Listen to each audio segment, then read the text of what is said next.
Hello everyone, it's Brian here with, I guess I'll call this Recent Finds January 2025 Part 2. I was going to push this till February, but I already had enough things to make a video, so it'll be Part 2. But looking back, I think I've done 2 videos for some months recently, so not surprising, but in fact, could lead me to buy too many records this year. So before we get into this, I just want to mention my last video, the difficult vinyl tag. First of all, thank you for everyone who made a video response to that. I understand that maybe some more are coming, but you know, I guess I did that as kind of a humorous look at tags, because I seem to remember that 3 years ago when I started making videos, there was one tag. There may be other, I think there were other tags as well then, but it seems like there's just so many this year, and I couldn't even attempt to do them all. I did some of them, but I thought I would throw that out there just as kind of a joke, and I honestly didn't expect anyone to do it, because the questions were a little esoteric, but yet people managed to do it, and I think that's fantastic. I don't know if there'll be one next year, because honestly I'd have to think of 10 more really difficult questions, and I'm not sure that I can. However, I was watching Morten Astad's video, and for the question about a CD long box, he showed something that had the same form factor as a long box, which is this Clash on Broadway set. And when he showed this, I left a comment that said something like, you know, why is it that I don't have this? I'm a Clash fan, I don't have it. So on the weekend, I went into a record store, and what do I find? This sitting on the shelf for $20, but it was 50% off. So I got this for $10, which is a 3 CD compilation of, well, it has some demos, some singles, it has some live tracks, some unreleased tracks, previously unreleased. It has some different edits, and it's fantastic. There we see three discs on here. And I'm quite happy to have this after, well, it came out in 1991, so we're looking back 34 years, I guess. Here's the book, which is, I have other CD box sets in this form factor, and it is a little weird to read a book that's so tall and narrow. However, it does have photographs and essays and notes about the tracks. So that is really cool. So that's great. It comes with a lyric book, which has, again, some photographs, but also the lyrics for the tracks and some notes. So that is really cool. And then the 3 CDs themselves in this box, they pretty much all look the same. Clash on Broadway, so excellent. Never released on vinyl, of course, only on CD. I don't even know if it was on cassette, maybe. Who knows? So that is cool to get. Coincidence, I suppose. Now, I often complain that when I go into thrift shops, I don't really find anything that I want to buy. It used to be like 10 years ago, I would always walk out with something, always. But now I either find things that are just so mundane and boring, like James Last. I mean, you can't even find Gordon Lightfoot records anymore. It used to be a sure thing that you'd find Gordon Lightfoot records.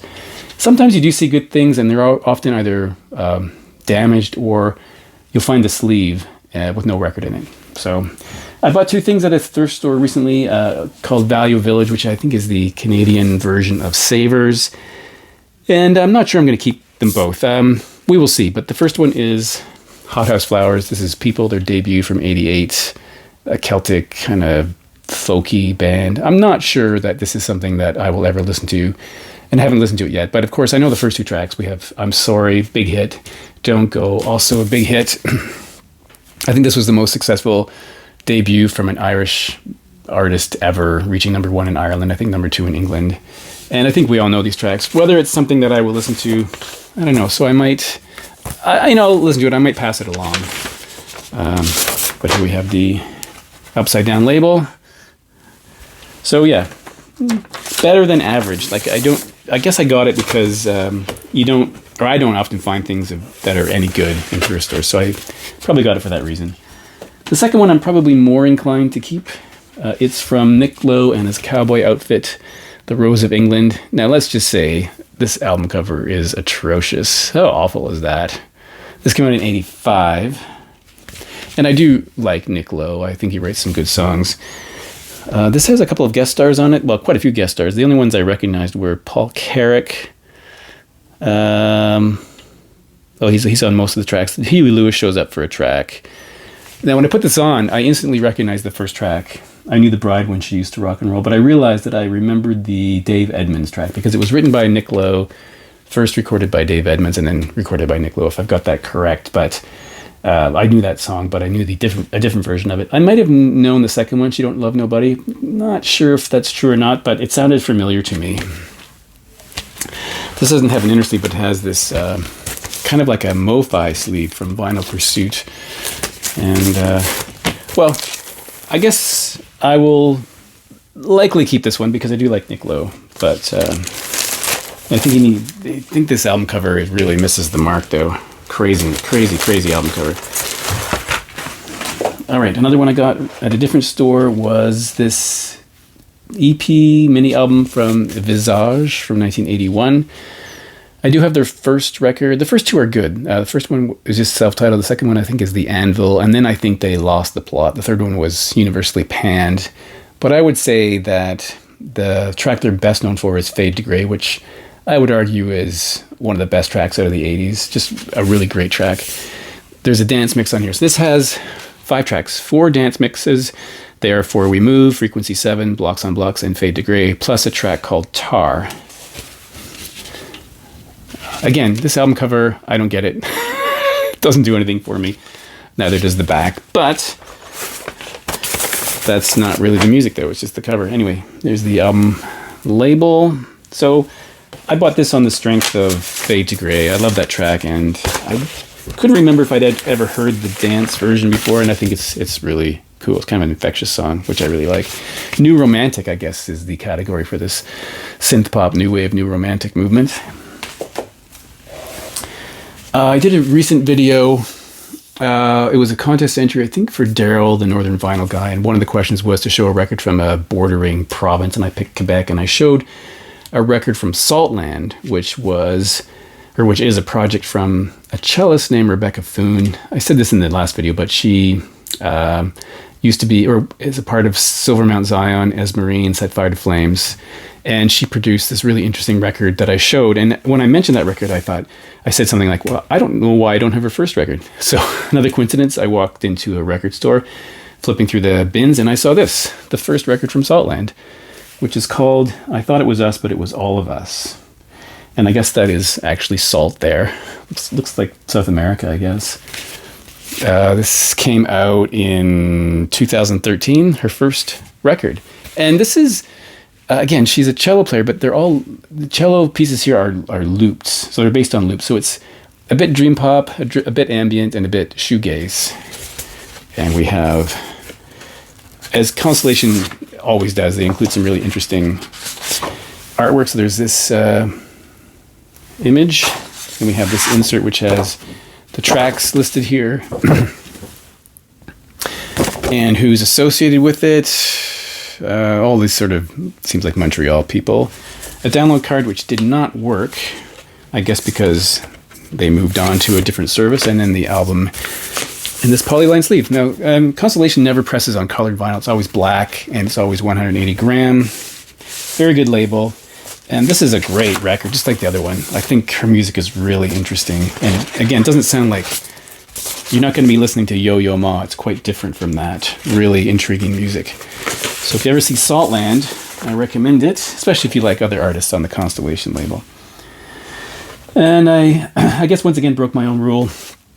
I'm not even sure it was a rule, but I replicated my CD collection again on vinyl. So I have this on compact disc, but I saw this from the Rural Alberta Advantage, their second record from 2011 called Departing. That is a whiteout on the highway. You can barely see a car here.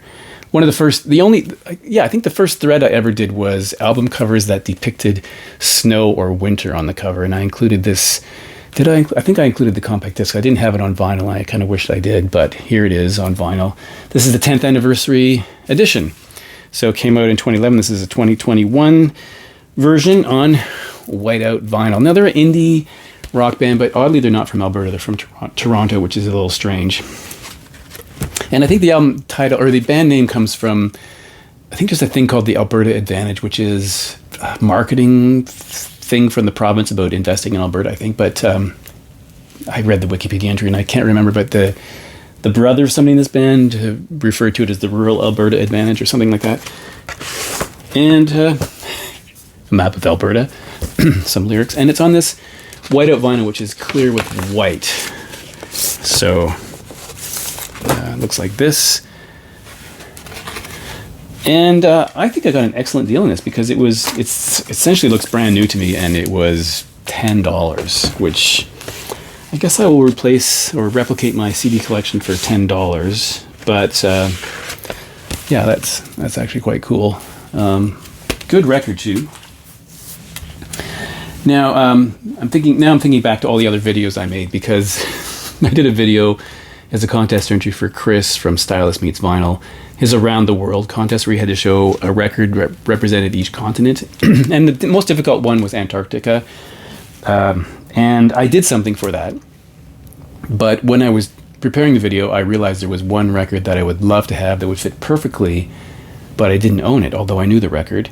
And here I am walking into a store and saw this in the bin. This is Vangelis or Vangelis. I've always said Vangelis, but I hear Vangelis. I don't know which is correct. This is Antarctica, which is the soundtrack to the film Antarctica by Koreyoshi Kurihara, I guess. The name of the film is also here. And what do you know? Antarctica, the continent, is here. Kind of I don't know why it's in a crosshairs here. I've never seen the film, but there's the continent there on this white back. A really cool album cover. Now, I've mentioned my friend, I haven't seen him in years, my friend Pete, who used to come to he lived in my residence, so he'd come to my room quite often and just lend me music because he knew I was receptive to new music. So I have a long list of bands that I didn't know until he mentioned them to me. And he lent me a cassette recording of this record, and I was immediately captivated by it. Even though I haven't heard it since way back when, I listened to it quite frequently then, and then I had to give the cassette back, and I haven't heard it since, but I remembered it quite well, and I remember that it's a really great album. The tracks on here, which aren't going to mean anything but Theme from Antarctica, Antarctic Echoes, there's Kinematic, Song of White, and then Life of Antarctica, Memory of Antarctica, Other Side of Antarctica, and Deliverance. Really great. And so I bought this without even realizing, well, even though it says Japan on the back, I didn't realize this is a Japanese pressing because the obi strip is missing. So when you look it up in Discogs, it has a blue obi, which is gone. But here is the insert, all in Japanese, plus this image, which is really cool. And then it's on this Polydor label, again, made in Japan, printed right on it. So that is great. This is if you like Vangelis, you're going to love this because I think it's really, really good. Side 2 might have the edge, but I really like side 1. Really great album. And I got it a little too late for that contest, but there we go.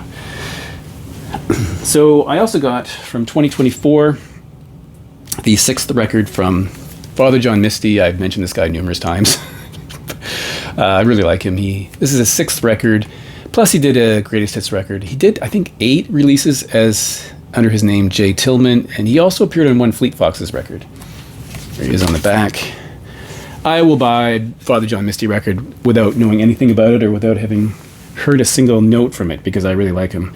This is I have a sticker here, the Canada exclusive red and silver vinyl edition, limited to 500 copies on the Sub Pop album Sub Pop label.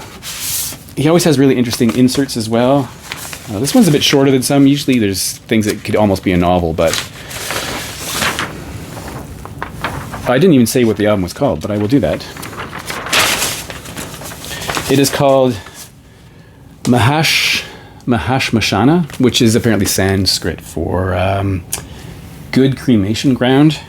So there's 2 records in here, and they're both on this red and silver. Again, fine. I have to get a different sleeve for these because it's really tight. Ugh. So I'm going to take one out, but looks like that with some silver in it. Really, really excellent record, if you ask me. The second record is on the same vinyl, just a different sleeve. So really great. Love it. And yeah, that came out in 2024, so I'm a little late on getting that because it's already 2025, so really good. And then another one from 2024, believe it or not, is The Smile. This is cutouts from, I don't remember what month this came out in, but I think I read that it was leftovers from the previous record, from their second record. This is their third. You know, two guys from Radiohead are on here. Black vinyl edition. Now, some of these records I've only heard once, so I can't give you a detailed review of them, but I do like this. I think they're really interesting. Single record in here. Very good. So I give that a thumbs up. And I don't know if Radiohead will ever make another record. Who knows? So that's that. And then there's one more, also from 2024. And that is a live album from one of my favorite bands. But I have to say, I was a little less than enthused about a couple of recent releases. But this is excellent. This is the National live. It's called Rome, but it's live in Rome. I don't know when it was recorded now, but released in 2024. And the track listing on here is fantastic. It's funny because I was in Rome in 2024, but obviously not when they were playing. So here's the gatefold. There's two records in here, and they're on white vinyl, which is not my favorite color of vinyl. I mean, I would choose any other color over white, but I like the labels. It has like the map of Europe or Rome on there. And this album really hits the highlights. Some of the better tracks from the last two records, if you ask me, and then some really favorite older tracks like Runaway, Eucalyptus, Tropic Morning News, New Order T-shirt, Don't Swallow the Cap, Blood Buzz Ohio. I should just tell you that every time I get a new laptop or something or a new piece of audio equipment, I always play Blood Buzz Ohio to check out the sound. I don't know why I chose that song. But the funny thing is, the younger kids do that now too. So they got headphones. They play Blood Buzz Ohio just to check it out. Or actually, Esme got headphones recently. She played that track. And then I think when Zola got a Bluetooth speaker, she played Blood Buzz Ohio. Anyway, The System, Only Dreams in Total Darkness, I Need My Girl, Lemon World, The Geese of Beverly Road, Lit Up. Happy to see that on there. It's a song I really love, and I don't think it gets enough attention. Alien, Humiliation, Murder Me, Rachel, England, Graceless, Fake Empire, Smoke Detector, Mr. November, Can't Be a National Concert Without Mr. November, Terrible Love, and then the song I think they wrap up every concert with is Vandalile, Crybaby Geeks, which is kind of like a sing-along that normally happens, but excellent. Love this. This is good. I can give this my stamp of approval. Yeah, it's really good to have that. And that is it for recent finds for January. And I'll see you in the next video.